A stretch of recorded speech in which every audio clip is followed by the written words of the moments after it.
Hello, this is David Baumblatt from Terabant Leadership. Welcome to the program. Today we're going to be talking about 4th of July. Hopefully everyone had a good time celebrating. And as you can see by the title of this program, it's The American Dream is Dead. There's a lot of hoopla, especially from MAGA, saying the country's better than ever, but then you talk to the left. Always remember, though, Donald Trump, which is the leader of MAGA. I don't consider myself MAGA, like I said, but there are a lot of things I agree with MAGA. But anyway, if you listen to what Donald Trump says a lot, he says the country was dead years ago before he got elected. So the point being is if Donald Trump wasn't elected as president and he lost a lot, what do you think Donald Trump would be saying about America? Dead. You know, it's going to hell in a handbasket. So within 2 years, approximately 2 years of Donald Trump's presidency, we're better than ever. So again, use the logic. The same thing when Donald Trump talked about the corrupt FBI, the corrupt government, drain the swamp. Now he's the president. He's in charge. He is the government. Now it's a different face. We're doing great, this and that. The one thing I always say is part of the American dream is dead is there's a lot we say at West Point, the rabble rousers. And I think we get this a lot from corporations where there's just a lot of deception and deceit and propaganda in media to sell products and services. And the same thing with what's happening with MAGA selling America is better than ever. You know, being a patriot, it's one thing to wave the American flag. I would probably say, and what have I said before? When a military draft comes, if it comes, like I said, there's other videos I talk about robotics and AI. Maybe there's going to be a time they don't need men anymore to be soldiers. That could be a dangerous time. But anyway, what if there was a military draft in America? All the MAGA people raising their flags, flying their flags, saying they love America, they're a patriot. What do you think would happen? I think no way. I think we would no way have a military draft. So again, it's the similar saying. It's easy to say, it's easy to talk, it's harder to walk. So everyone that loves America and they're a patriot, all right. And there's a lot of also MAGA people that say they're patriots. An interesting question. Why didn't you serve in the military if you love it so much? And again, the treatment of military veterans is horrible. I could go on, but the point being is, let's see how it goes. And if America does become great and you know, does phenomenal, then I will admit I'm wrong. It's part of leadership. But since I've left in 2010, it's getting worse and worse. Everyone knows it by any scale of means. But I think this is more of a sales pitch, propaganda. And the more, and you could see it from both sides, there's more talk, even from MAGA, that we're at war now. This is good and evil. The stakes have never been higher. Well, that doesn't sound like a very stable country. You know, if America is the best it's ever been, one rule of thumb for a successful company, a country, a family is stability. So this rhetoric, and it's happening on both sides, and I say it too, how America is going to go to collapse. It's going to go to civil war. That's not very stable. So if you don't have a stable country, that's not in a prime. Hey, Shane, see you finally catching up live. It's been a while. Shane, I hope you're doing okay. Happy 4th of July to you, brother. So we'll see how things are going. And like I said before, we'll go into the video here, but there's two snippets of two CIA guys. And one thing that I say this, and people have heard this before, we're not coming together anymore as a country. We've embraced communist diversity. Yeah, and we'll do videos later, even with MAGA people who love, these would be MAGA politicians who love legal immigration. They love diversity. So we passed the Rubicon. We're not coming together with 350 million people. And the point that I made about the two former CIA agents, you think that even the military is coming together? 1% of the American population are military veterans. We're not really aligned to it. There are some other videos too. I should have done it. There's this group called the Patriot Front.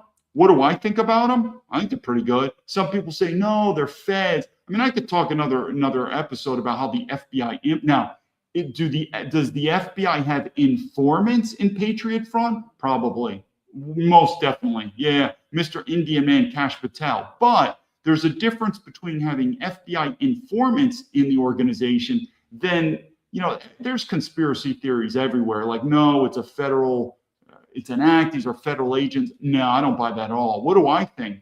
I think they're probably some patriotic, pissed off, common sense, white young men who realize their country is being taken from them before their eyes. They look to their history of their forefathers and think, you know something, voting is probably not going to work. We're going to have to do something, and I'm sure, I don't have all the facts, but I'm sure they're doing in many ways legal and nonviolent, whatever, peaceful protesting.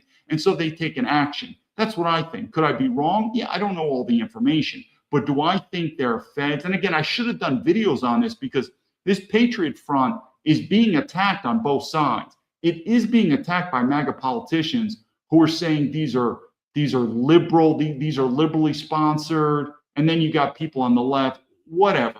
I would say, by all means, go have a ball with conspiracy theories, but on face value, if you're a typical white guy in America with common sense, you don't see the country going down, and you don't see there's some type of direct or indirect attack on white men.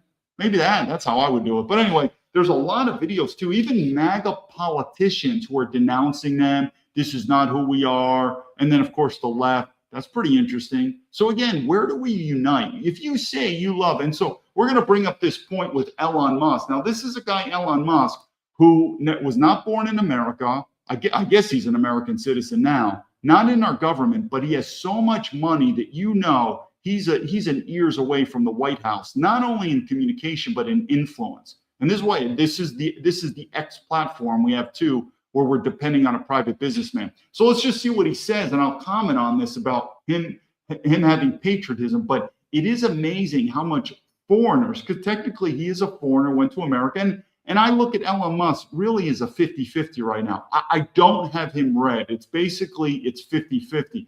But anyone with common sense would agree this private businessman is not private anymore. He is publicly infused in our government as a private entrepreneur. And the amount of influence and coercion he's having in the United States government is amazing, to include X. X is a total political platform for mostly for Donald Trump. But anyway, let's see what he says here in terms of, so let's first see what his comment is. I thought it was interesting. So let me bring this up. This guy, Spencer Pratt, you probably know about him. What he ran for governor for California, something like that, whatever. So Elon Musk responds, he's like, it's not merely okay. Can everyone, okay, good. I just want to make sure everyone, he's like, it's not merely okay to love America. Anyone who doesn't love America is a traitor beneath contempt. Those who don't love America, those who are disloyal should be exiled immediately. Okay, that's great. Let me go back. And then what did I say? Now, if anyone remembers, I hope everyone reads that, but I'm like, well, if you're going to love America, if you love a country, it's the citizens who you love. It's not a flag. You don't love a flag. You don't love a piece of cloth. You love what the flag stands behind. And what does it stand behind? The most important are its citizens. So you should probably love its citizens. I'd probably say if you're going to be a patriot, military veteran should probably stack right up there, even though Donald Trump and Elon Musk never served in it. And what has Elon at least done to me, and I'm sure he's done with many military veterans, not very good on that regard. So anyway, I remember, and I wrote this in my book, I had a flag when I was a child. It was in my bedroom. I thought it was a cool flag. It was an American flag with the American eagle on it with a banner, and it said, America, love it or leave it. And I get it. And I think it's a great leadership tool to use no matter what you're doing. And I say this with your working in your job. You're not going to love your job 100%. But if you don't have passion for that job, 50% plus one, majority, you need to quit. I mean, it's never going to be perfect. It's like a country. Even in cases like me, the justice system is never going to be perfect. You're always going to have injustices. But I've kept saying all the time, if I am an anomaly, it's okay. Its system goes, it works, it just is what it is. But if I'm not an anomaly, and I don't think I am, then the system's bad. So it's the same thing with your job. We're all going to complain with our job. But if you find out, if your wife or your girlfriend says, you know something, you're always complaining about your work. It's like you really hate it. It's like, do you like your work? It's like, well, I think 20% I like my job, 80% I don't. That's not good. That's not good. Whereas if the opposite, if you like your job 90%, trust me, you found a great job. If you could say 90%, but you need to at least say 50% above that you're like, and of course, if it's right on the 50%, it's a tough thing, but you get my point. It's like America. So again, why did I leave? I don't love America anymore. You might say, what does that mean? So let's go back to what Elon Musk says. Leadership 101, you don't love a flag. A flag is a symbol. A flag represents something. It represents a country. Leadership 101, what's the most important thing? It's people. So that flag represents American citizens. So the question is, do you love American citizens? In a country that has higher and higher patriotism, then the answer is yes. I love my fellow brethren. I love my compatriots. Is that happening in America now? No. Why? Because one of the issues is military veterans should come up very high. So if you ask me, first of all, I don't know who an American citizen is anymore. Because even if you talk to MAGA who support legal immigration, it could be anyone. I mean, basically MAGA is as long as you're rich, you could come here. Or, you have skills, you could come here. And if you're on the communist, I guess you say the liberal or the left side, anyone could come here. So first of all, I don't know what an American is. Because then unless we're going to talk a spiritual, like, do you love all people on the planet? We're getting into communism now. So I think I would agree. This says, do you love all human beings on the planet? I guess so. But let's get common sense. It's the same thing. Do you love all children on the planet? You're probably going to put your children first, maybe your extended family, your cousins second, then your neighbors, and then maybe your country's children. You get what I'm saying. It's going to go in a hierarchy. So again, do you love all people on the planet? That's kind of a very generalized question. So let's go back to America. Do you love all people in America? I don't even know. No, probably not. I don't know what their values stand for, because I'm going to tell you it's becoming more corporatized. How many Americans would I say I could feel like I'm a compatriot, that I have their back and I have mine? I don't know, maybe 50 million. That's a lot of people right there. But the point is, when does the rubber meet the road? A lot of the MAGA people would disagree with me. Says, remember, I'm also a military veteran. These are the same MAGA people that say, we support military veterans. They don't. It's a lie. It's okay. Because again, I worked in corporate America, and the best thing to describe corporate America is they have their own ethics and compliance program. How would I describe American globalist corporations? Their ethics and compliance program is there should be the underlying statement that says we're going to try to do our best, meaning all the ethics of what we should do right, they will try to do that. But if it comes into contention with profits, everything's out the window. Everything's out the window. So the same thing again about the Patriots, like, we're a patriot, man. What makes you a patriot? Man, I love the American flag. I love America. I love apple pie. I love this. I love that. Okay, there's a military draft. Are you ready to get drafted and die for America? The brakes will come on. That's where the rubber meets the road. That's why I do think, I do believe the greatest generation of America are our founding fathers. I mean, even Donald Trump, I don't know if this is true, that even MAGA saying he's the best president ever. No. I would always put President George Washington as probably number one, maybe number two, but you got to give it to our founding fathers. But after that, it quite possibly it's got to be up there somewhere, World War II veterans. Not because they defeated the evil Nazis, because I don't believe in the propaganda of what happened in World War II. It doesn't matter what enemy they fought, and it doesn't necessarily matter, it does, that they won. But even if they lost, these were men that were called upon by the country that says, we have a war. Doesn't matter what war it is. Doesn't matter if you win or lose. It does. But the main point is, are you willing to die for America? And they said, I am. That's an amazing thing. It's an amazing thing. Now, would that happen? No. And I would agree with you. I think you're crazy if you're going to I think, David, I think it's the right thing to do for me to join the military and die for America. And we know what's happened in the military. They're government mercenaries. So I think I've talked about enough about that. Let me talk about this spigot between these two CIA guys. And it kind of goes into that. And today's episode, like I said, what I'm going to do is I'm going to do snippets of even different countries. Because what did I say? The problem that's happening in America is very similar to what's happening in Western countries. So there's going to be a snippet about Canada, same thing. There's going to be a snippet about Germany, same thing. And we're going to look at these different elements of why America's falling apart. But I'm telling you, it's going to get worse. Because the one thing I have to ask to you is, if people say they're a patriot, it's an interesting question. What is a patriot? I think one of the things it probably would be is to support military veterans, which I agree. The problem with military veterans being government mercenaries, that should be a problem that's handled between military veterans. And I'm telling you, 50% of military veterans, we don't like each other. I don't like them. And I would say this, either support military veterans if you support it, or have the courage and the common sense to say, I don't support military veterans anymore. Why? because we're not fighting for American citizens. So I hope it wasn't confusing what I just said. So one is, if you're going to say you're a patriot, then either one way is you're going to support military veterans, or you're going to have the courage to say, normally I support military veterans if they serve the people. We didn't. We serve the government. We serve the corporations. So I have the courage to say, I'm not going to do it anymore. And that sort of rebellion or revolt or protest is also, it's going to open up the solution. But anyway, let's watch this clip. Pretty interesting. I'll do a caveat. One guy I know, he's from the Air Force Academy. Sounds like a plebe that I would haze when I was at the academy. The other one is John Kiriakou.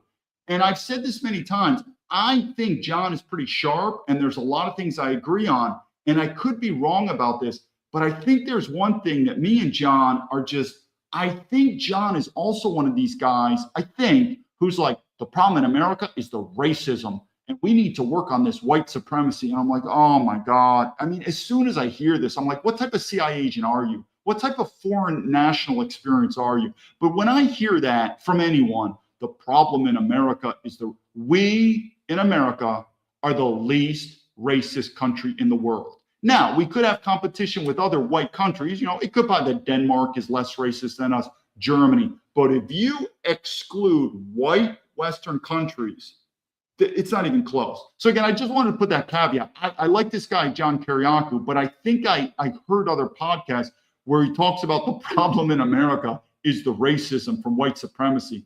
And I just was like, oh my God, John, I was really grabbing into you. Same thing with people. I'm sure they see me and they're like, I like this guy, David, but he's a Jew.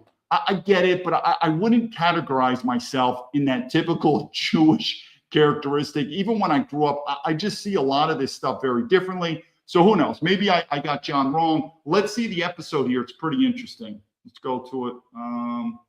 1 second. Let me go here. Share. All right, let's and I make this caveat here. The American government, if you think the American government serves the citizens, you're crazy. It serves the globalist corporation. Anyway, let's go. You're here on an American podcast. Fuck the American government. What have they done for me? What have they done for my children? Do you really Besides violate my rights? Do you really not know the answer to that? Come on, man.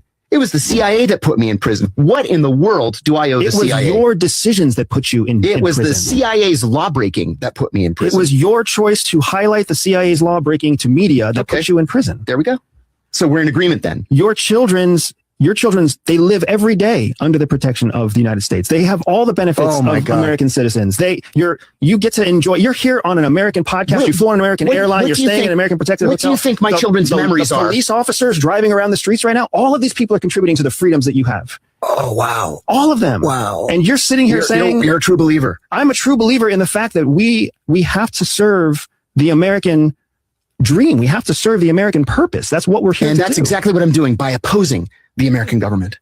You don't oppose the American government by making yourself a voice for Russian state media. Why not? Because you're not talking out about the American government, first of all. What you're talking out about is Putin's invasion of Ukraine. No, I talk about the American government every single day.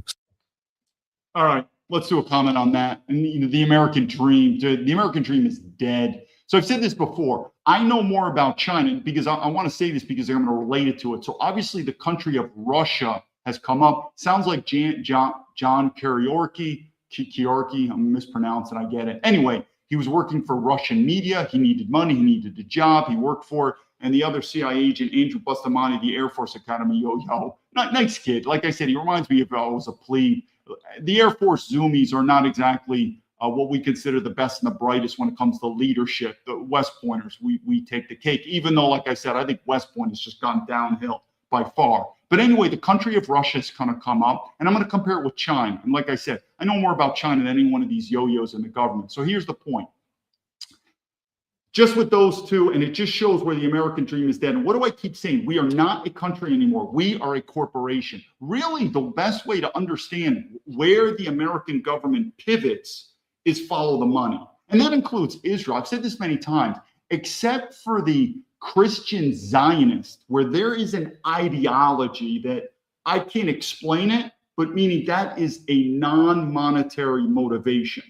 And I've never said I was a biblical expert, nor have I ever said I was an expert on the Torah and Judaism. But most of the politicians are working for Israel. Why? For the money. And guess what else they're doing? I've seen it is China. So what am I trying to say here? In this scenario, we have one CIA agent saying you're a traitor, because you're working for Russia. Now, common sense is the Russian government, the Russian political ideology, and the Russian status with America in terms of adversary is very similar to China. In fact, many times China is much more powerful. But the point is it's very difficult to say Russia is evil or Russia is our enemy or Russia is our adversary, but not China. So I would put Russia and China in the same category. I mean, this is common sense. You should know this. I would put them in the same category as adversaries. But I've always said this before. They are not our number one enemy. Who is it? It's domestically. It's our own globalist government. So I want you to make that point known. So first, this theory of you're working for the Russian government doing media, that's bad. Well, I would probably say to the other CIA agent, and this is Andrew Bustamante, this is the guy in the orange shirt, the Air Force Academy guy, and I would probably say, I bet you your business, you're buying products from China. And so the point being is for the same reason that Trump and basically the whole MAGA grifting team and corporations went to Beijing. It was embarrassing, by the way. It was an absolute embarrassing stance from this all-powerful American government. They went to Beijing to kiss ass to the Chinese government and to Xi Jinping. So if you're going to put one in a different bucket, so we're going to do common sense. Politically speaking, they are both adversaries. Why is one treated more evil, Russia, and China not? It's one word. It's called money. The American government and the American corporations don't really make money off Russia. So Russia's evil. China, they're making a lot of money. Not you. You're a regular American citizen, though I'm sure you're a regular American citizen who also, like the dumb American citizen, like, China's evil. Oh, wow, made in China. That's cheap. I don't care because I'll buy it because I'm all about the money. But it's the same thing. So anyone that preaches just like Donald Trump or even the MAGA, communism's evil. In fact, I did some snippets when Donald Trump says the most evil is communism. Well, if you want to label China a communism or fascism, because I think MAGA would say both are evil, then what are you doing in China? You don't see them doing that in Russia because there's no money. So what I'm trying to say is the American government, just like the corporations, they will espouse their ethics and ideology, but then there's that small printed phrase and small printed phrase below that says, if there's conflict with our profits, then we'll just try to do our best, which means nothing. Same thing, I could go on and on, like America will never negotiate with terrorists. Of course they will. If there's money on the line, if there's power on the line. So again, what I would say is the American dream. What is the American dream? And that's something. The American dream is, I guess, people become financially stable and we have freedom. Look at the economic prosperity of the middle class. It's getting worse and worse. How are our freedoms worse and worse? How's the situation in America? You've got a guy like me. I left in 2010, and I never complained. I never wanted to dig into America. I've always said, very proud to be born and raised. I just want to be left alone. So now you say to yourself, where's the government? It's going to get worse and worse. And like I said, if anyone disagrees with me, let's see where it goes. But the more and more the government needs to double down and say, we're the best ever. But then we're at a major war with the communists. Something's not going right. It's going to get worse and worse. And I think the only litmus test to really read the waves is follow economics, because that's what a corporation is. As long as the corporation continues to get profitable, no matter how corrupt it is, it's probably going to continue to do well. It's all about the money. But if the money stops, you're going to start seeing major problems. And I think Americans, even though we like to say we're one big family, we're all patriots, when pain comes to this system, I think we'll kill each other. I really do. I think it's going to get doggy dog. Anyway, let's go on to some things. And like I said, we're going to look at different elements of different countries. In fact, let's start out with Canada right here. Because what do I keep saying? The problems that America is facing is the same thing. And when you see this clip from Canada, I'm going to, from a leadership standpoint, I'm going to explain it to you very quickly. This is about these are two part of the governments in Canada having this argument. Let me find the clip over here. Anyway, where is Canada? Resource and non-whites. Let me try this one. Colombia went to war, who do you side with? Okay, this one's a different one, but this is again about America. Here we go. If the U.S. and Colombia went to war, who do you side with? Colombia. Get the out of our country. Holy. Why do you side with Colombia? So Brian is angry right now, but he's incorrect, and I'll correct him quickly. Because I'm from Colombia. You've lived here for 10 years and you're now a citizen. Becoming a U.S. citizen requires swearing an oath of allegiance to the USA. Yeah. Did you say that shit? Yeah. So you lied to get into the United States? So let's talk about dual citizenship. The American government allows dual citizenship. So the reason why I disagree with Brian, well, we all know it. These people are not going to be loyal. Again, this is where if there is a major war, which I think is going to come either overseas or internal, like a civil war, that's when you start seeing loyalty. We all know it. We all have fair weather friends. And when you get in trouble and when you need real help, you'll find out when your real friends are there. Again, this is common sense. Same thing with a country. You wait until hard times hit America. You're going to find out who cares about America. Very few people will. But back to the question on that is, if Americans or patriots want to avoid the situation with this woman, there should be a law in America that says if you become an American, you have to give up all citizenships that you previously have or currently have, whether it's one or maybe more. That would be something. Why doesn't the American government want that? It's mostly for an economic thing. Once you become a U.S. citizen, you are a taxpayer forever to America, even if you go back to your country. So the point is, there's an economic, America's a corporation, but the way to solve that is, so she's from Colombia. Now, I'm not saying this is a perfect solution, but it helps. So a woman from Colombia says, I want to become an American citizen.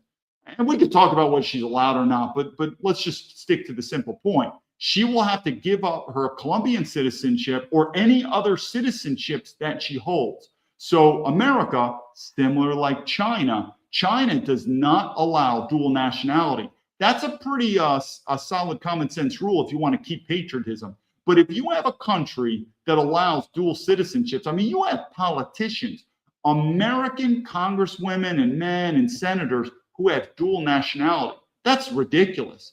So we're not even talking about the government. We're talking about private citizens. If you want to smash that bug in the rug, you probably say, if you want to become an American citizen, America does not allow dual nationalities. You have to give up all your citizenships. Why doesn't the government want to do that? Interesting question. Why don't you ask them? It's economic in nature.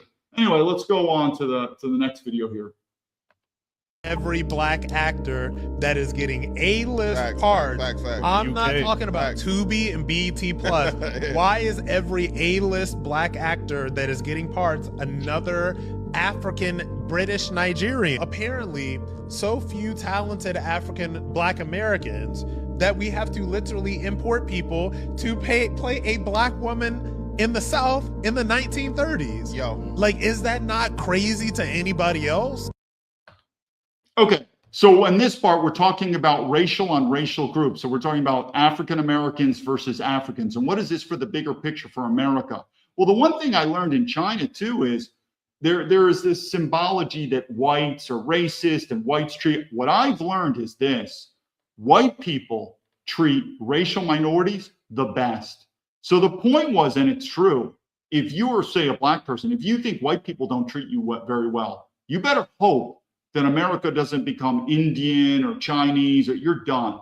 So even though, take it down a ladder and then look at African Americans and then Africans from Africa, they don't get along. Like I've said this point, an African American, one reason why they don't want to go back to Africa is they will reluctantly admit it, that when they're in Africa, they'll say, you know something, white people in America treat me better than my own motherland of Africans. And that's all. Same thing if they were treated with Indians or Arabs or Asians. I'm telling you, it comes back. This is something awakening that we have to have in America, that the white man, and this is, I don't want to keep going back to John Kiriarki because I think he's a smart guy. And I'm like, what is this guy talking about? America is the least racist country in the world. And guess what? The white man, we're the least racist. Don't believe me? Who? It ain't Chinese people. It's an interesting question, though. Now, I'm not saying there's not racism in America, and I'm not saying white men are not racist, but on the threshold, the lowest, the lowest. If you disagree with me, name the country and name the racial group. But I'm telling you what now, it could be a little different in Eastern Europe. We're talking white men in Eastern Europe, but I'm going to stick with Western Europe and Western countries, the white man. If you look at Australia, Canada, Germany, Britain, America, white men from them, the least racist. If you disagree, then let's have a conversation. But I'm telling you, even with these racial groups, there's discrimination within there. And again, this is about the American dream. We have to go back to our forefathers. Was the American dream, because you have to give, if you're going to be a patriot, you need to respect our forefathers. Where our forefathers, think about, Thomas Jefferson, George Washington, was their dream a multiracial country? I think absolutely not. So we are not fulfilling our forefathers' dream. So whose dream are we fulfilling? Each and every one of us? Well, that's going to be a multicultural toilet bowl of a dream. But we have to ask ourselves, what is the American dream? Well, if we don't know, I would start out with the people who founded America, who fought for America, who died for America. Those are the original leaders of America. And I want you to guess, what would President George Washington's dream be if you asked them way back when? This is the 4th of July that happened. So picture you interviewing President George Washington back then and saying, what do you envision America to be in 250 years from now? What is your dream? You built America. It's like building a corporation. Elon Musk always has his dreams of the companies. Well, General George Washington built a country. What is their dream? Do you think they would have said multiracialism? Do you even think they would have said that whites become a minority? Don't think so. Well, guess what? Eyewitness News anchor Sandra Bookman has a major demographic shift is underway in our country. A new study from the Zucker School of Medicine finds that for the first time, minority births now make up the majority nationwide. Researchers analyzed more than 33 million births over the past 8 years. Eyewitness News anchor Sandra Bookman has a story. White births in the U.S. have fallen below 50% for the first time ever. That's among the findings in a new study published today by professors from the Zucker School of Medicine at Hofstra Northwell. One of those researchers, Dr. Amos Grunebaum, calls it a historic milestone. Minority women were now the majority.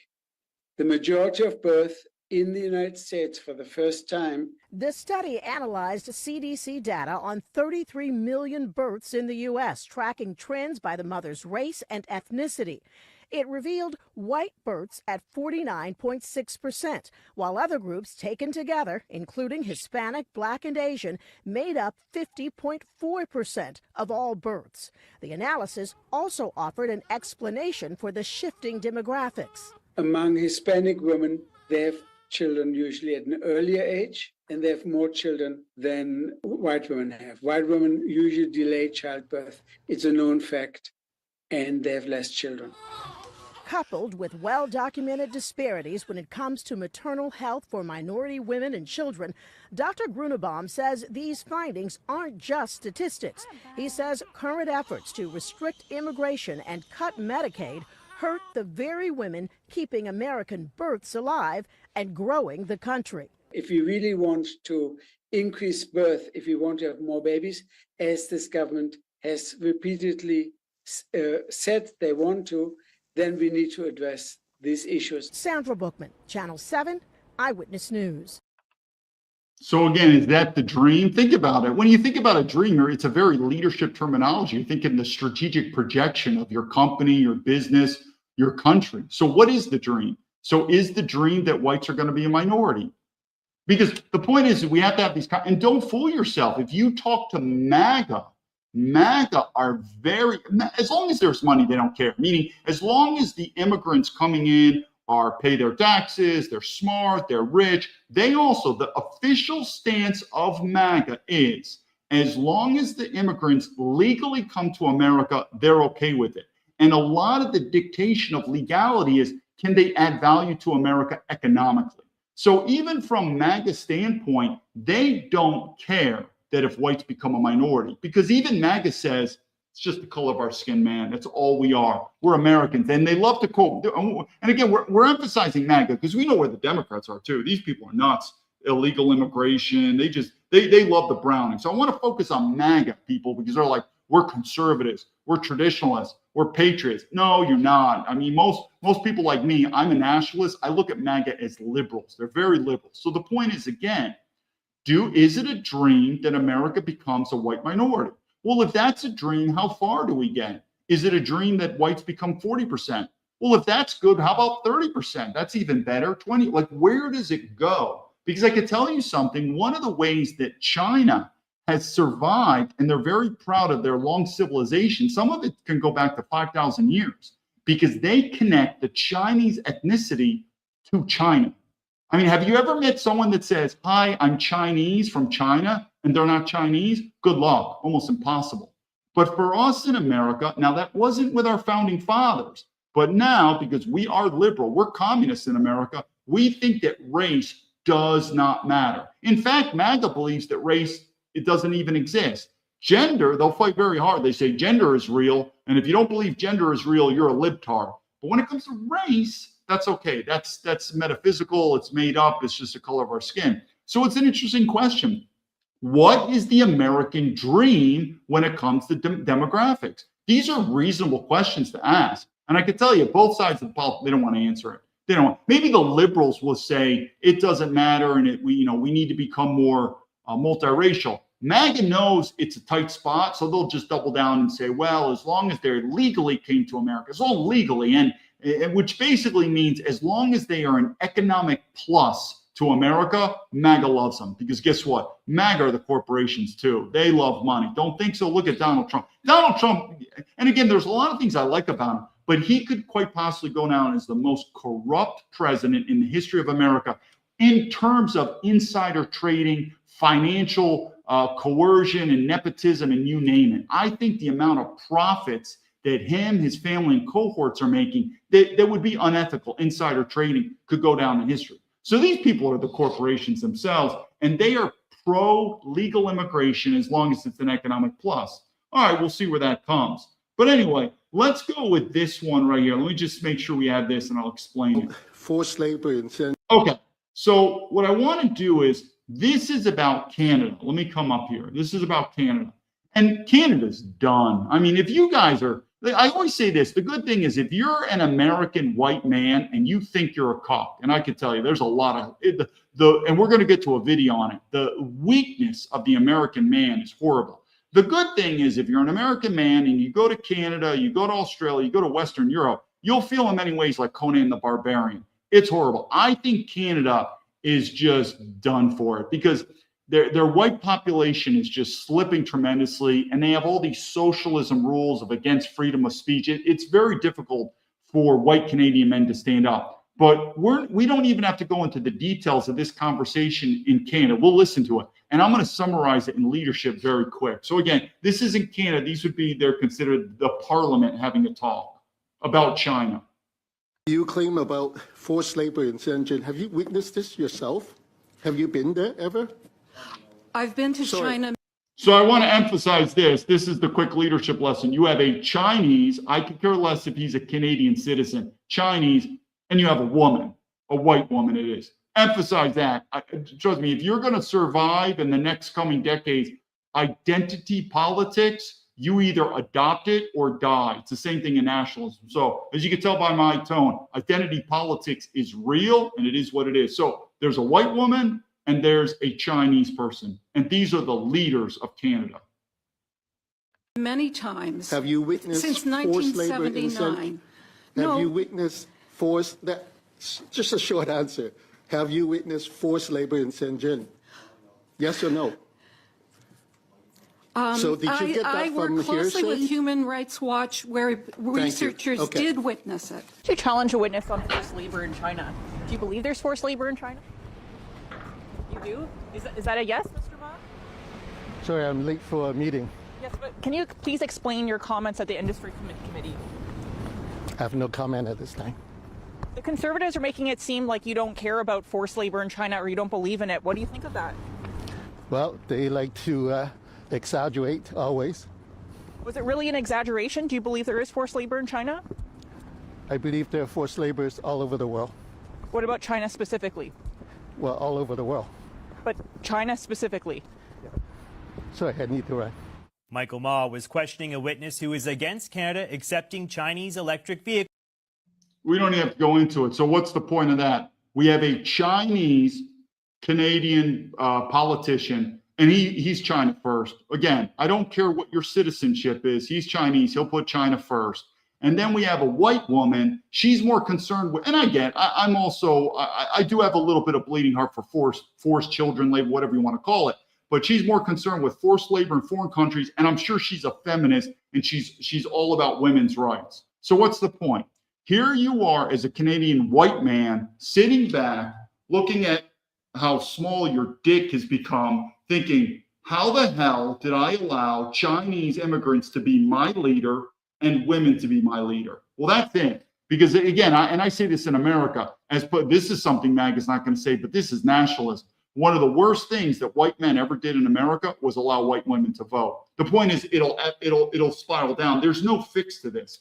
But the point is, if you're living in a Western country and you see who are your leaders, and your leaders are women, could care less if they're white women, and all these racial minorities, if you think whatever adjective you want to describe me as negative, but if you think that formula is for success and it continues to snowball its way, have fun with that. Let's see how it is. Because I can tell you something, in China, who's in charge of China? All Chinese men. It's basically China. It's like 99% plus Chinese men. What do you think? What do I think about that formula? Tried and true, traditional formula, tried and true. Well, if you disagree with me, who do you think General George Washington would agree with? Would they agree with you or would they agree with me? I think General George Washington would say, probably let's keep white men in charge of America.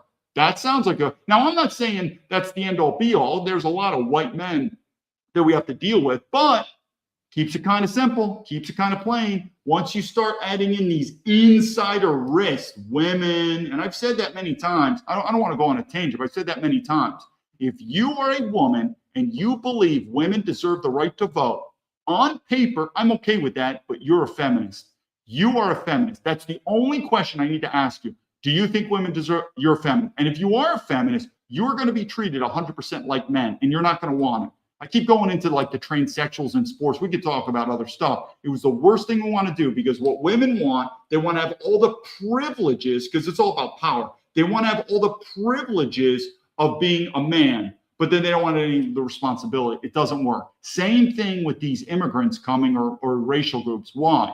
I've said many times, show me the successful country that's multiracial. It's a very simple question. If you think multiracial countries work, I want you to name me the country that is multiracial and successful. And if you think Singapore is a good example, I agree with you. Let's do the Singapore example. I'm very familiar with Singapore, but you can't. Nothing like it is in your mind. So again, I think the whole situation with that clip from Canada is, if you're a Canadian white man, the first question you should ask is, how did we get women and racial minorities in power?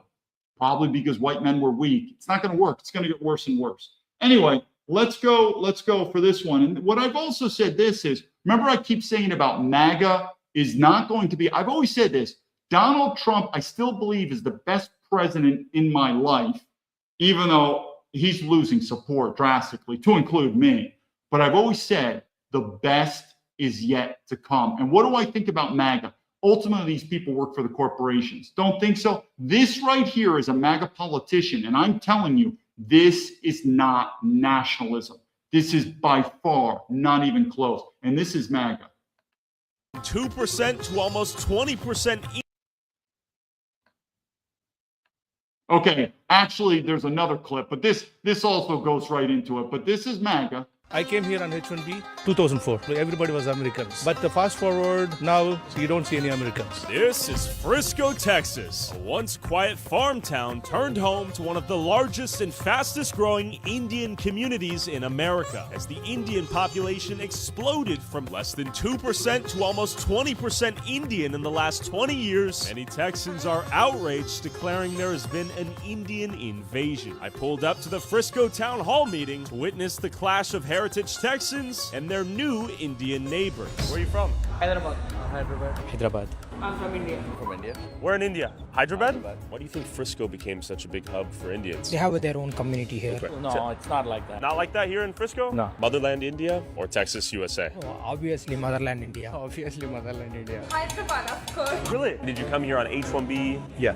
I'm on H-1B. H-1B? Yeah. You're H-1B? Yeah. Working here at 7-Eleven? Yeah. We need more or less H-1B people here? We need a lot less. I have 2 master's degrees. I was making over $100,000 a year. They said, you're too expensive, we're going to hire Indians. If residents don't wake up, you could eventually have an entire Indian city council here because they're showing up to the voting polls and they're getting their people in. If we give this up, we're doomed. The devil would say, well, you're racist. That's racist. According to the devil's dictionary definition of the term, I am racist. I came here on H-1B. When did you come? 2004. I was only one Indian in entire my team. Everybody was Americans. But fast forward, now if you go to my work any other places, you don't see any Americans. I got laid off 20 years ago. I worked in IT. I have 2 master's degrees. And how much do you think they pay the H-1B replacement? Well, at the time, 20 years ago, they paid him probably half what I made. I haven't been able to find a job in IT since, and it's really sad. My name is Shri. My name is Inba. My name is Ardav. My name is Siddharth. Hi, my name is Griti. This is insurrection. This is the overthrow of the United States government. Why are people with multiple H-1B companies registered to one address donating to Frisco's first Indian mayor? If these were truly high-skilled Germans or Poles, we'd welcome the net positive. I urge the council to reject such a rhetoric that divides residents based on where they came from. Every person in this room right now, their ancestors have come from a different country, a different continent. It seems like there's a lot of Indian people that are opening up their own companies and they have H-1Bs. So are they using that to bring people over? Are they possibly running laptop farms out of their houses and having employees from India do work? I mean, there's so many different questions. H-1Bs are the scapegoats. The employers, those are the people who have to investigate it. If we turn away from God and the Word of God, if we worship these Indians, these Somalis, if we just give everything to them, willing to cut your own throat, we'll die. So what do I think about H-1B or whatever? I don't want to go to hell. I do not want to go to hell. If anyone disagrees with me about MAGA not being full supporters of legal immigration, we're talking economic, from countries like India, me with having an intimate connection with the FBI, who is the brand new FBI director, been in place? An Indian man. And most MAGA people would immediately counter me, say, don't be racist. Kash Patel, it's all about competence. It's all about character. No, asshole. I don't care what Kash Patel's citizenship is, even though he should have never became American citizen. I never would have gotten it.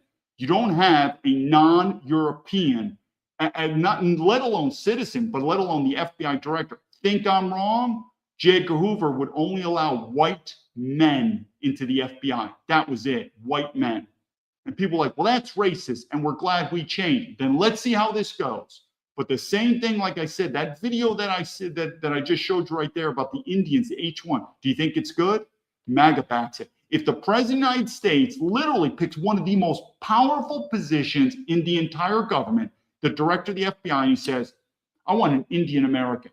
But President Trump, he's Indian. He's not a white American. Race doesn't matter. Well, there you go. It's the same thing. This happens. But I'm telling you, these MAGA corporations, don't think so? Now let's look at this video. Working and retired American. Every working and retired American should be entitled to health care. Would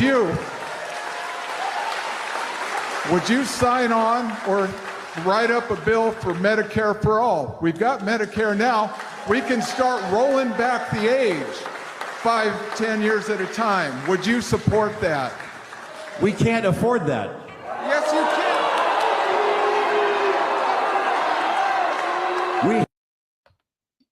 We could afford all these wars, money to Israel, you name it. You know what it reminds me of? It reminds me of a corporation where the senior executives are making record bonuses. So their profits are increasing, but then they tell their workers, sorry, we got to lay you off. We got to do it because it's tough times. That doesn't make any sense. Same thing with these MAGA politicians. We are tired in Americans of our tax money being sent overseas, particularly with war. That's one of the most expensive areas where tax money is sent overseas, but there's many others. And I do think Trump is definitely dialed down on some of them, like the USAID. but it all comes to the same formula. Americans are tired of their American tax money being sent overseas, and yet at the same time, you're saying we can't afford in America. Or at the same time, you're seeing politicians, you're seeing the corporations make record profit. These politicians, to include Trump is probably going to be, Trump talks about Nancy Pelosi, insider trading, record profits. I think Donald Trump could come out as the presidency with record profits as the president. So in terms of nationalism, that doesn't abide. We have, I say again, our tax money continues to be sent overseas. So obviously we have the money to be sending on these wars, on all these aid programs, even with Ukraine, all this stuff, but we can't spend that money home. And then second, the corporations are making record profits. The politicians with inside are making record profits. President Trump is making record profits. That is not leadership. You have the money. It is time for a basic necessity. This is part of nationalism. This is not some joke about capitalism. Every American citizen, we're not talking foreign nationals, I'm not even talking about foreign nationals that are legally in America, even foreign nationals that even have a permanent residency. We're talking American citizens. They should have the money for basic, I'm not saying luxurious healthcare, basic healthcare. That's national. It doesn't make sense, people. This greed is going to destroy America. Let's go on to this. Remember we had this video about Canada? Well, this is about Germany. And even the Germans, this topic about race and oh, by the way, this is the AfD party. So if in case you know about Germany, the AfD is like MAGA. These would be considered the far-right Nazis. And even these statements about demographics, look what cucks they are to answer this question. How many Muslims in Germany? From today, I don't know what's going on up there. It's a very simple question. You think of the political, are you worried what your base is going to say? Do you think there are too many Muslims in Germany?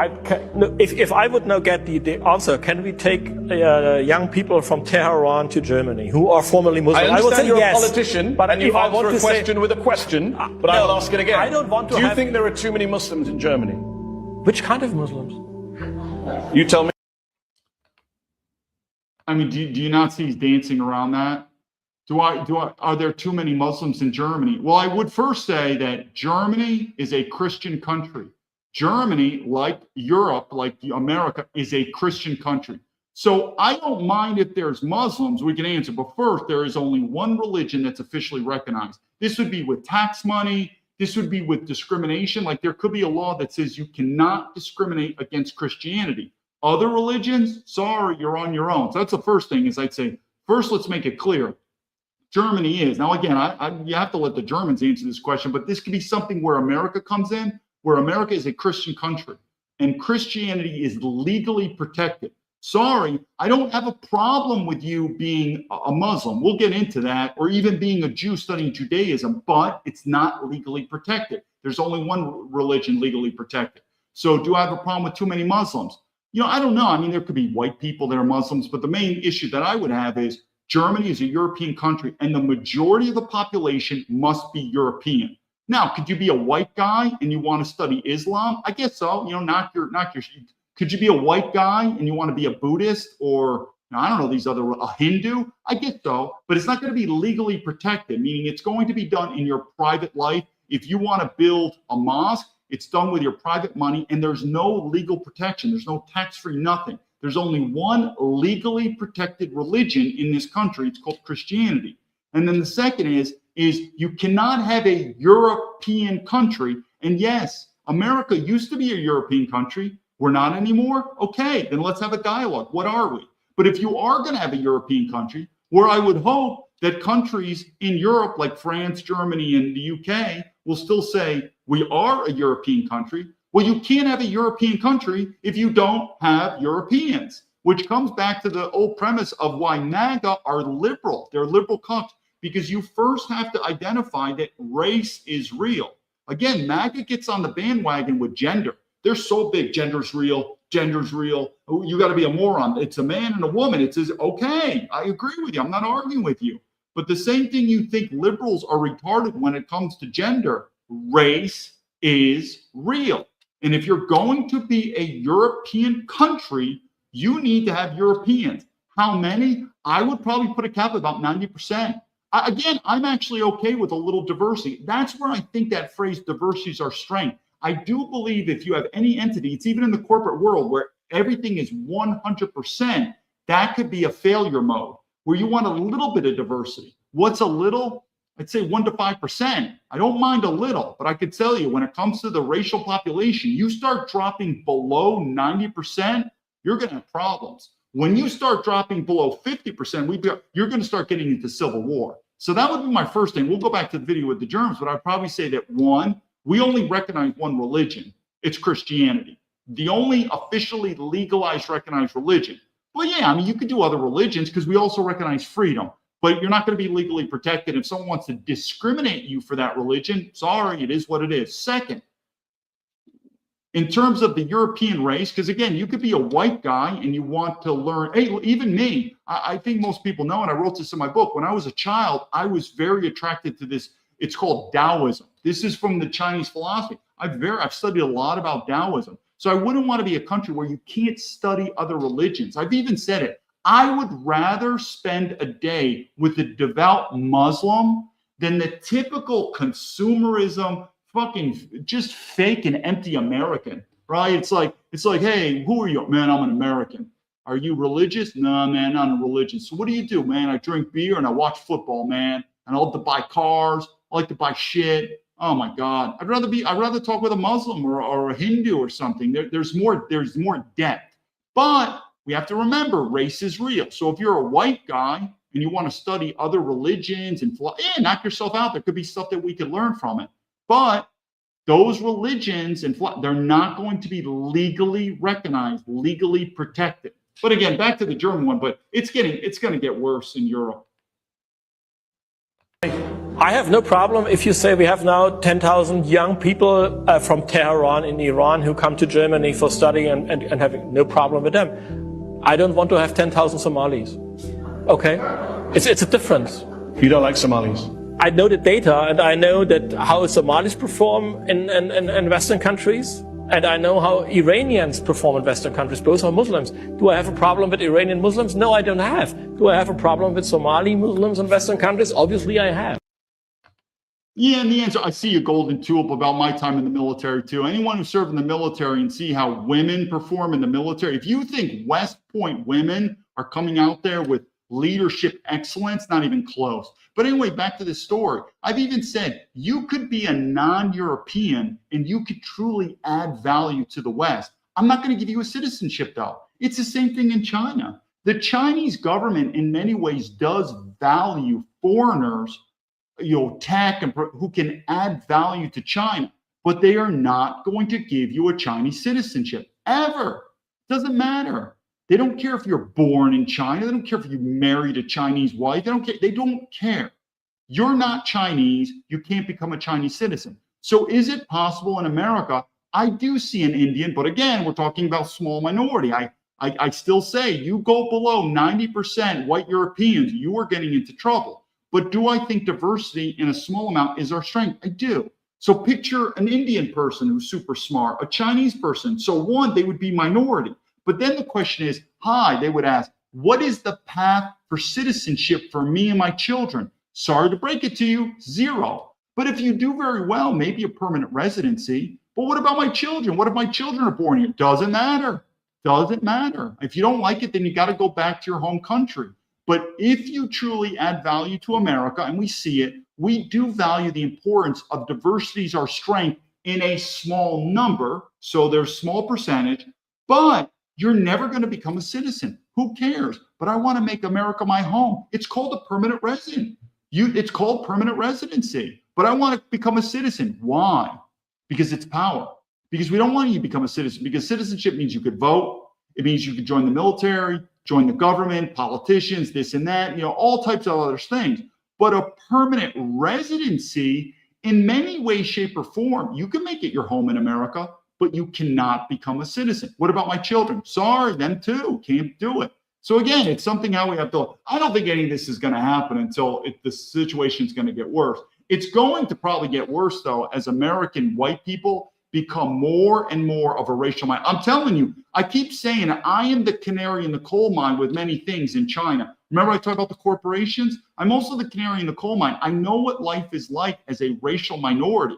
And I'm telling you, a lot of these white cucks now are probably watching saying, I don't agree with what he's saying. This guy's too much of a racist. Give it time. I'm telling you. It may be your children's generation, but once you, as a white person in America, man or woman, become more and more of a racial minority, your world is going to change radically, like you've never seen it before. And the first thing you're going to say is, I'm not into this bullshit that's being talked about on the left and the right. Race is real. That's the first thing you're going to, race is real. We don't have to get into who's better or who's not. I think that's a topic. It's not for me. I don't even like to talk about it. All we're saying is we're different. That's all we're saying. Indians and Chinese and Africans. I'm not saying better. We are just different. And if you cannot agree that we're different, that means you don't believe race is real. And that's the same thing you're talking to one of these liberals who say gender is not real. Yeah, good luck on that. So we're going to do two quick videos. We're going to end. This is what I've always said. If you really want to know where the momentum is going in America, predict where is the money going. Because there's a lot of these rich elites in America that are influencers that say one thing and do another. Like, I love America, man. This is the best. It's all working out. And they're getting their plan B ready while you don't even know it. Trade and are making the biggest changes to their portfolios in years. And many are moving out of the U.S. and out of the U.S. dollar. 60% plan to change their allocations. That's about twice the levels of the past 5 years. That's according to the new UBS Global Family Office report. Now, nearly half of family offices say they are overexposed to the dollar, and 2/3 expect confidence in the dollar to decline. The only region in the world that family offices plan to reduce this year is North America. Advisors saying this is not a sell America trade, but more about true global diversification. All the other family offices around the world are now diversifying out of the dollar-denominated securities, out of the U.S. a little bit. Still over 50% invest in the U.S., but looking at different regions, currencies, and booking centers. And the new catchphrase in family offices is jurisdictional diversification. That's spreading your money over a broader array of countries, tax regimes, and legal systems.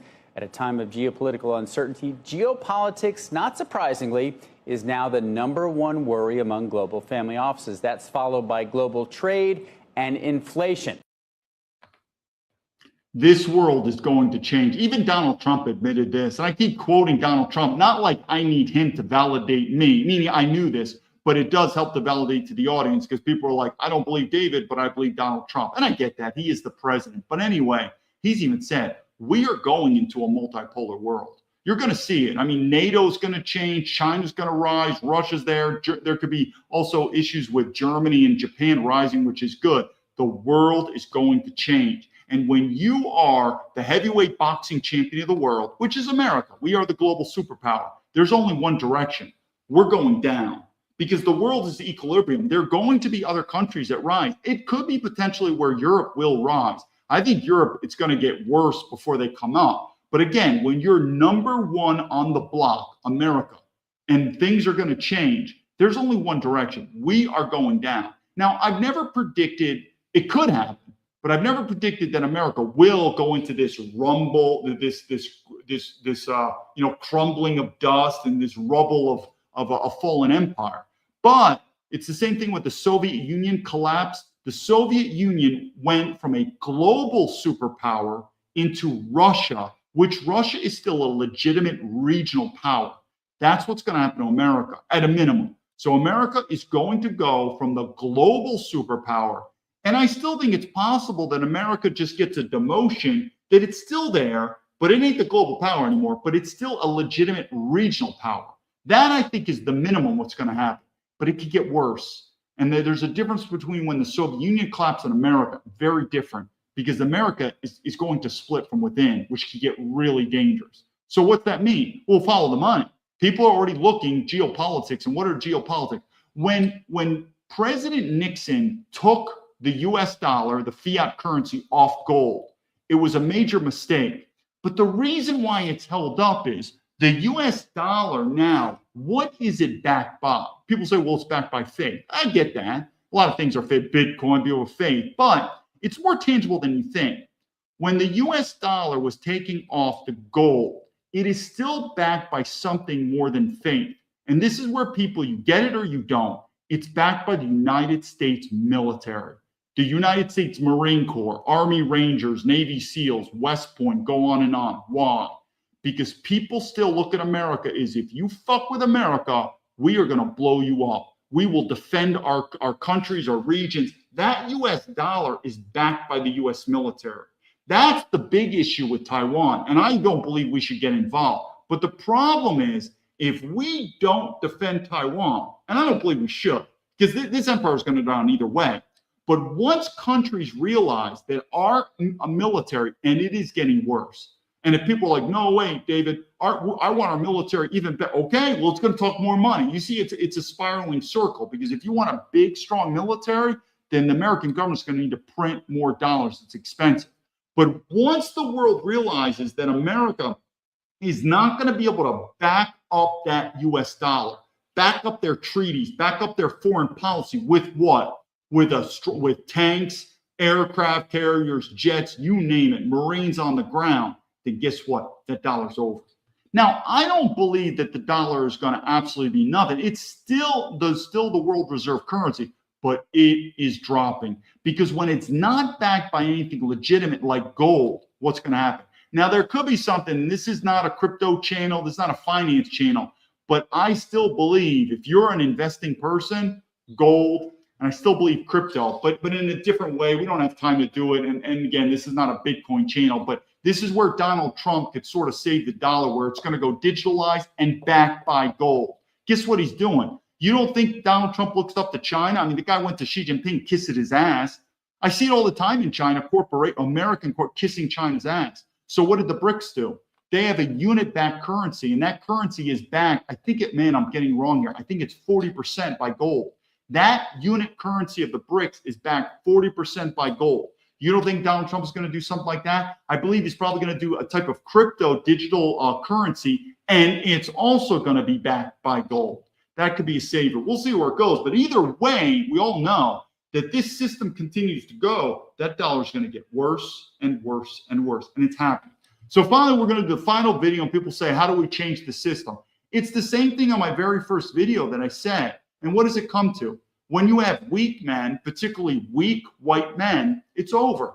But I do believe that the younger generation of white men are looking at older generations of white men, the boomers, the Generation X, and we fucked this country up. Why? Because we're weak. We're weak men.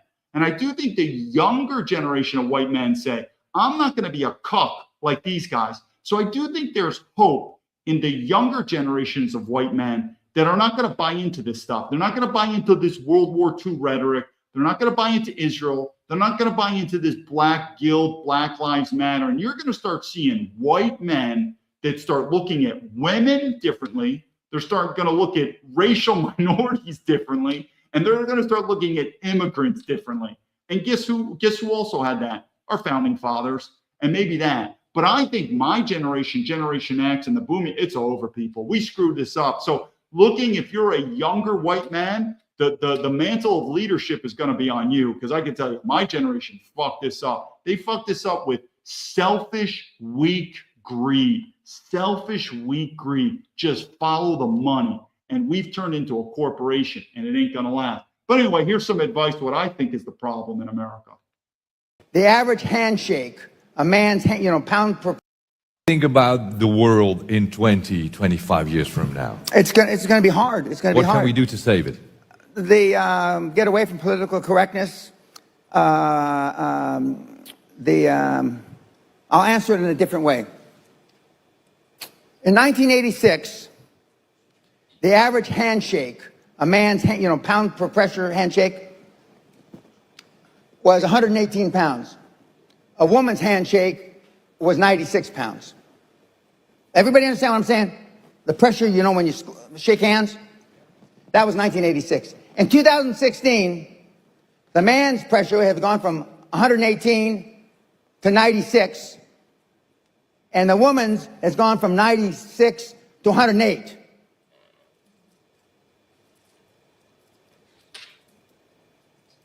Women are acting like they had a pair, and men don't have a pair. And if that continues, as well, I mean, the Greek philosopher said this, and amongst others, I don't see much of a future. It's happening. And you want to know why I've seen it too, is people would assume that the way we get strong men is in our military. You'd be surprised. I've said this many times. The United States Military Officer Corps, every single branch, those officers, the majority of them, corporate men. And I said this before Donald Trump got reelected. And what has Donald Trump said? He even put it in there. You know, this is the whole Pete Hegseth. Even though I don't think they're gonna succeed. I think their objectives are wrong. But they definitely agree that our military is weak. And so the point is, if you have weak military officers, what does that say about the average U.S. man, right? And even though, like I said, I think the smart American men right now are like, screw the military. I'm not going to fight for this Israeli communist military. I'd rather, join a state militia. You probably get farther. So even using the phrase of the military is big, tough man, I think that's outdated right now.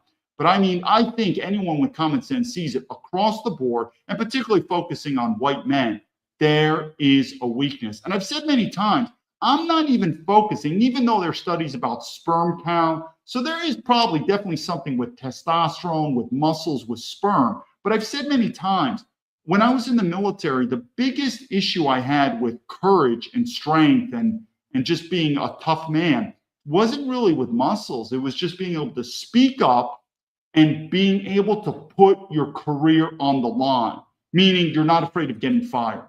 And I think that is the biggest fear that white men have right now. It's not using your muscles, even though, like I said, I do think there is a problem with testosterone in America.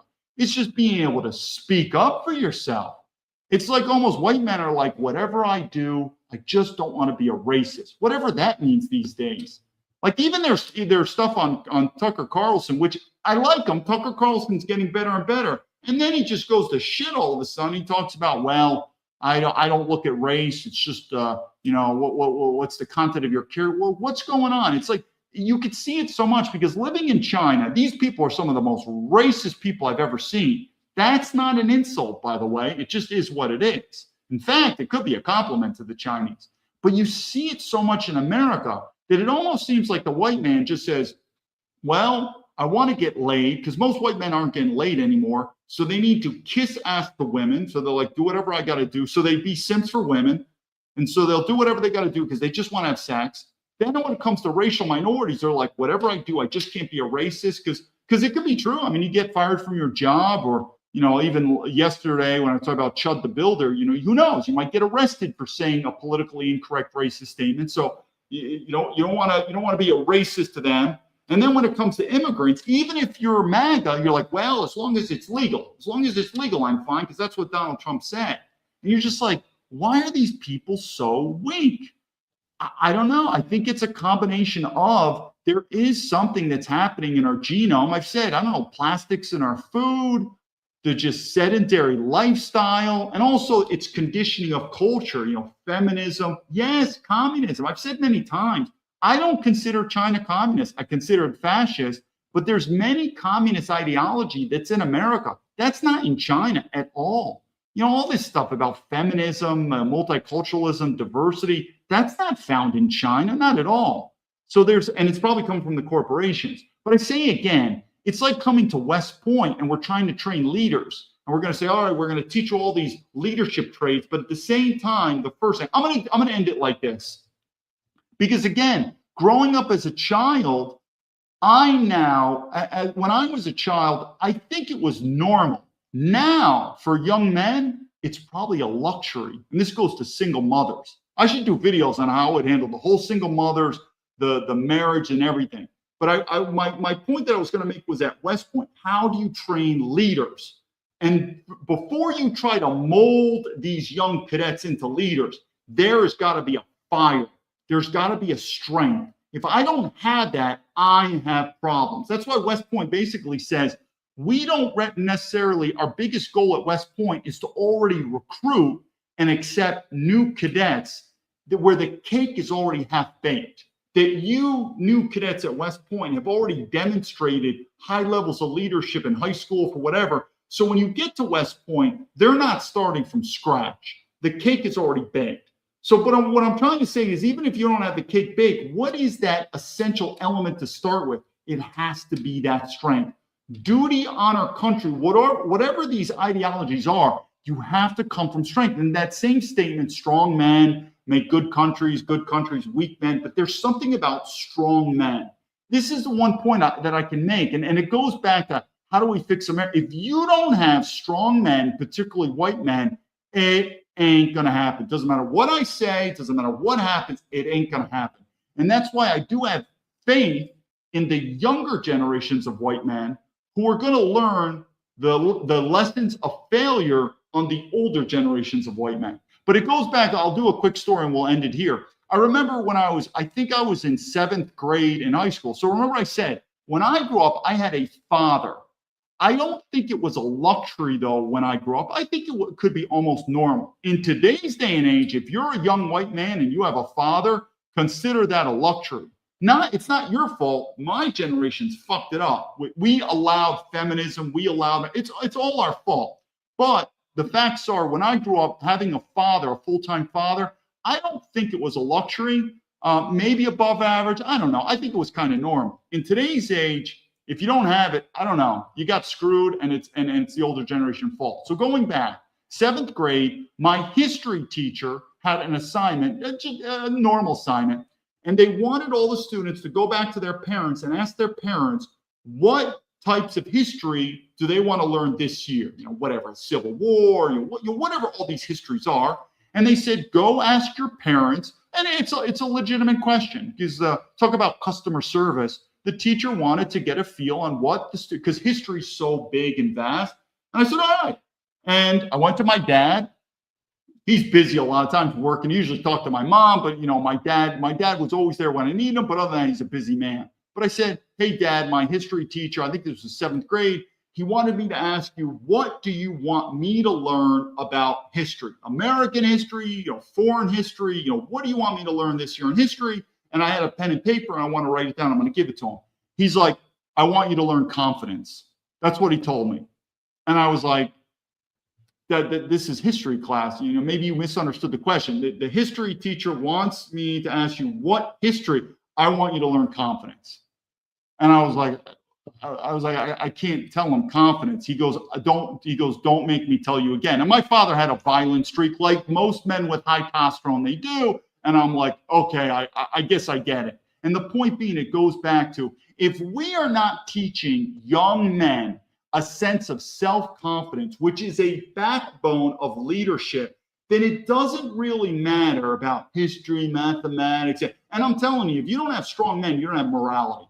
You are not going to have morality, because sooner or later, your morality is going to push up with legality. And most people, and I'm telling you, same thing in the FBI, these FBI agents will do whatever they have to do to keep their paycheck and their pension under Mr. Indian Cash Patel.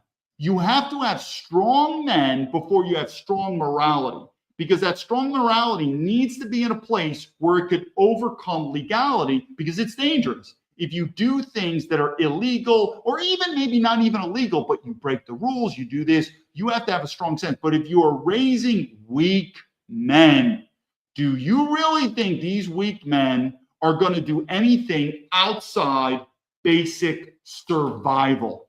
Paycheck, pension. I just don't want to get in trouble. I don't want to go to jail. I just want to do what I'm told. I just need a job. I just want to be a good little boy. And that's what it happens. And when you have that good little boy status, that's what men are. Men today act like they're boys. They act like absolute fucking boys. The way women treat men in America, it's absolutely insulting. You're used to it now. You're like, I don't know what you're talking about, David. That seems normal. No, it's absolutely pathetic. How women treat white men in society, it's pathetic. How immigrants are just walking over. Why?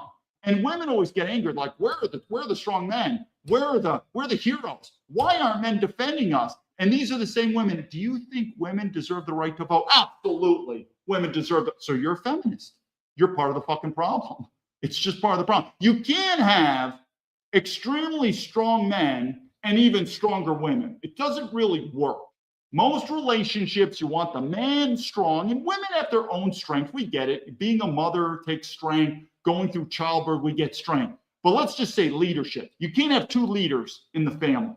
The man's the leader, and the woman is what? The follower. I know women don't like to hear that, but you can't say, well, he leads, and I lead, and he leads, and I lead, and that's called the divorce. It's not going to work. The man is going to be the leader, and you as the woman need to say, I am the follower. If you don't like that, then I don't know, find a man that you want to follow or be happy being a single mother. But the point is, these women complain, where are the heroes? Where are the strong men? Why aren't they there? Well, do you believe that women deserve the right to vote? Yeah, well, then you're part of the problem.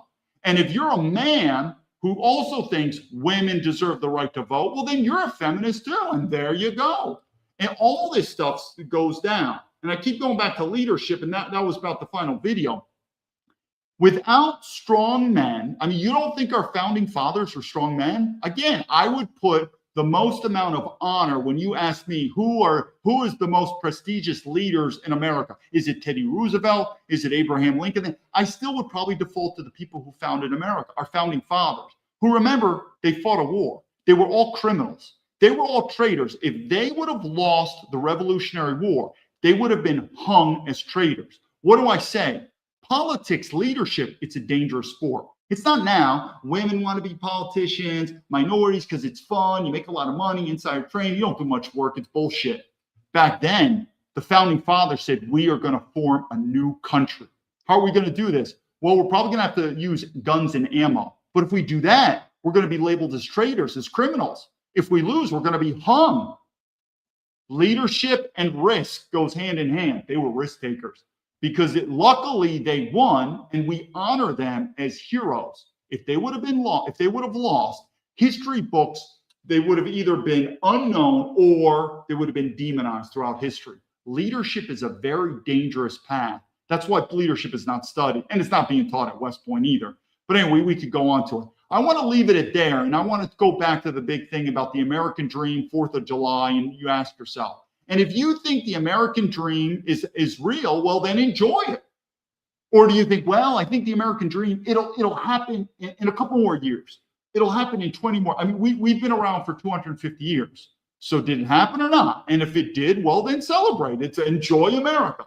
I left in 2010, and more Americans are. And obviously the whole strife that's happening with the politics, it shows that it's not working. Even by me talking with you, all the politicians say they support military veterans. Totally ignore. But at the end of the day, if you think I disagree with you, David, I think the American dream is real. We achieved it, and we are enjoying the fruits of our labor. Then I'd say enjoy it. Have a good time. Maybe I'm wrong, and so enjoy the fruits of your labor.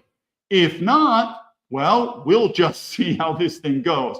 But in the meantime, all you're hearing is all the propaganda, America this, support military, MAGA. We'll at least say MAGA, support military. And I can tell you from my case, it's absolutely not true. The politicians know exactly who I am. And I have one question. Why am I on the FBI terrorist watch list? Mr. Indian man, Kash Patel, knows exactly who I am. And if he doesn't, he's not a very competent person. So again, from my specific spot, it's not working. But I could be an anomaly. And I've said this many times. No country's perfect. There's always going to be a small portion of injustice. But if that injustice starts growing and growing and growing, which I do think it is, then we have something called a revolution coming our ways. But if you disagree, let's see it. Until the meantime, David Baumblatt from Terebinth Leadership, I hope you enjoyed 4th of July. Remember the meaning of it. Our founding fathers, they put their lives on the line to make this country. So when you're waving a flag and saying, I love America, just remember about leadership. They were willing to put their lives on the line. If they would have lost, they would have been hung as traitors. And then ask yourself this, when everyone says they're a patriot, ask yourself this, if there was a military draft tomorrow for whatever wars, because America loves wars, would these people saying, I'm a patriot, I love America, would they be willing to die for America, like our founding fathers did, and go to this war? I don't think they would. And in fact, I would agree, because I wouldn't either. The only difference between me is I will just admit it. I would not join any draft. Until then, I've spoken up. David Baumblatt from Terabin's Leadership, telling the Patriots, lead to victory.